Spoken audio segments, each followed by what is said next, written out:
வந்தா உன் தெய்வீக யோகம், பழனிக்கு வந்தா உன் தெய்வீக யோகம். உத்திர நாளில் உன் உற்சவ திருத்தேரில் சிங்காரமாக உன் அலங்காரம் கண்டே. அலங்காரம் காண நான் ஆனந்தமானே. கைலாசன் மகராசா உன் வாசல் வந்தேனே. குளிரான பன்னீரால் அபிஷேகம் கண்டேனே.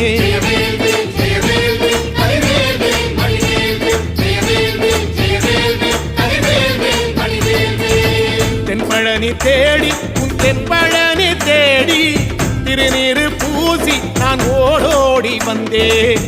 திருநீரு பூசி நான் ஓடோடி வந்தேன்.